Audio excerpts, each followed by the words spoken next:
The Shark Deck. Hello and welcome to Palace Intrigue. I am your host, Mark Francis. Liz Garbus, the director of Harry and Meghan's Netflix series docuseries, told the LA Times that Meghan has unfairly become the face of the blame. She explained to the LA Times how her involvement in the doc came to be. If I'm approaching a documentary, I want to know if the folks I'm working with want to share, that they're game. I had already gotten to know Meghan, but wanted to have a sense of Harry's point of view. I got on a Zoom with both of them, and just hearing the stories he had to tell, his desire for openness, his desire to get the story of the last several years of their lives out without the mediation of people with agendas, and the British tabloids' agenda of clickbait, I felt like, wow, here's a story that obviously the whole world is fascinated by, and that it can really operate on deep historical and cultural levels too. When you're making a film about people, they always have agency because they can share what they want to share and keep what they want to keep. I don't know what Harry and Meghan didn't share, but that's their right. Like any project, you're building trust with your subjects. I wasn't interested in a reality show. I wasn't interested in being there in the morning when they woke up to have coffee. I was interested in talking to them and having them be as open and as transparent as possible and making those connections to the larger thematic framework. Spotify executives were likely horrified by comments Prince Harry made to Oprah Winfrey, according to the Daily Mail's Richard Eden. The comments by Harry suggested that he hadn't originally set out to do Netflix and a podcast, but once he needed the money, he pivoted. Harry had told Oprah, that was suggested by somebody else by the point of where my family literally cut me off financially and I had to afford security for us. Richard Eden said, it takes an awful lot of work to produce a podcast. It's serious work. It's planning. You can't just turn up and, oh, what shall we do today? That's shown by, I had to listen to these podcasts for the program, so frankly, I'm not surprised it's coming to an end. Andy Cohen rejected the notion that Meghan did not do the interviews for her podcast, but he did seem to question the narration as per Newsweek. In his book, The Daddy Diaries, Cohen wrote, Meghan Markle's podcast came out and it was interesting to see how they produced it. She narrates it, which is an effective device, especially if you're cutting an hour down to 20 minutes, which she did. However, in that narration, she talks about what a tough conversation this was for her, mentioning that she has conflicting feelings about the housewives. I think it was interesting that she said this in the narration but didn't discuss it with me head on. Wouldn't that have made for a more dynamic conversation? It has been reported that Meghan sent Taylor Swift a handwritten note inviting her on the podcast. Taylor declined through a representative. Palace Intrigue will be right back. Hey, I want to introduce you to a new sponsor, and we love our sponsors here at Palace Intrigue. Let me tell you about AG1, a daily foundational nutrition supplement that supports your whole body health. And stay with me on how you can get a really sweet deal just for Palace listeners. I gave AG1 a try because it's one easy-to-mix drink I have every morning, and it's packed with 75 vitamins, probiotics, and whole food-sourced nutrients. I was tired of taking all the pills and supplements, and with AG1, it's all there in one easy drink. It makes me feel like I have more energy, better gut health. It's even healthier for skin and hair, and it tastes great. Plus, AG1 is delivered every month, so it's easy to make it a daily habit. With their travel packs, you never miss a day. Just mix it with ice-cold water and you're set. It's that simple. If you want to take ownership of your health, try AG1 and get a free 1-year supply of vitamin D and 5 free AG1 travel packs with your first purchase. It's a pretty sweet deal. Just go to drinkag1.com/palace. That's drinkag1.com/palace. With AG1, taking good care of my health is that simple. Check it out. drinkag1.com/palace. I'm Kate. And I'm Corinne. We host the podcast Pop Fiction Women, where we deep dive into the best books, TV, and movies, as well as the women creating them. So who are we?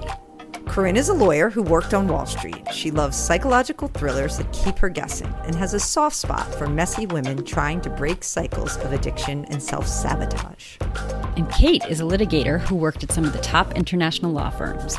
She loves romantic comedies that keep her swooning and has a soft spot for the ice queens who learn to let their heart lead over their heads.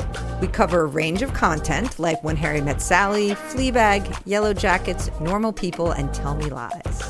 And we also interview your favorite authors like Emily Giffin, Tia Williams, and Rebecca Searle.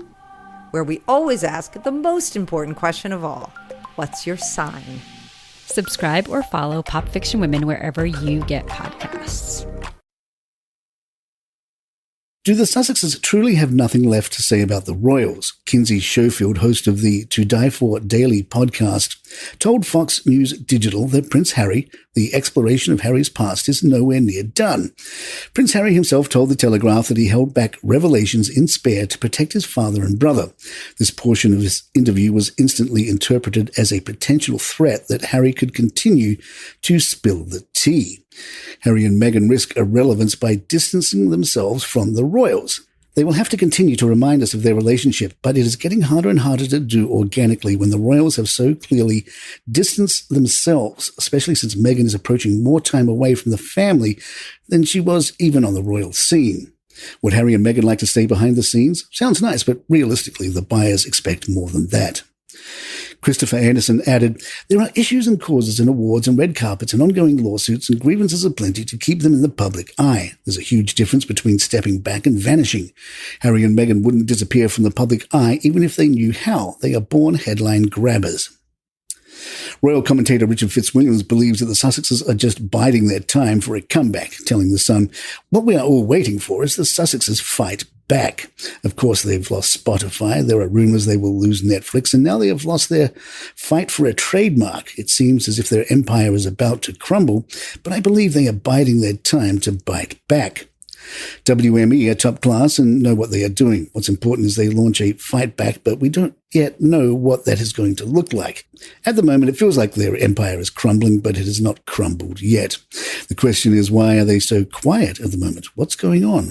It really does seem they are brewing something up with their new team. I would not be surprised if we had an announcement from them very soon. We've been seeing increasing chatter about the state of the Sussexes' marriage, although the major tabloids have yet to go there. A PR expert told the Daily Star not to worry.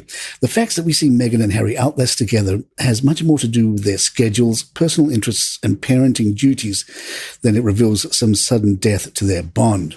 Richard Fitzwilliams added, I would not read anything into the fact that we have not seen them together much. I am certain we will see a great deal more of them both in the future. Meanwhile, we did see Kate Middleton out playing tennis with Roger Federer. Kate and Roger filmed a behind-the-scenes clip celebrating the bold boys and girls who helped the Wimbledon tournament run smoothly. Harper's Bazaar reports in the 4-minute video we see them observe the regimented training sessions where the BBGs learn techniques ahead of the games. Kate starts off the clip with a doubles rally alongside Federer and 2 other players before participating in multiple training sessions involving signaling, ball changes, rolling balls up to the net, and the correct techniques to bounce the balls to players. Kate tells us, to see the training and the dedication and the amount of time that is put into the training and making sure this goes well on the day for the champions who are playing at Wimbledon, it's incredible to see it behind the scenes. And there you have it. If you'd like to email us, our address is thepalaceintrigue@gmail.com. Please follow us on Spotify, iTunes, Google Podcasts, YouTube, or your app of choice. I'm Mark Francis. My thanks to John McDermott. This is Palace Intrigue and good times.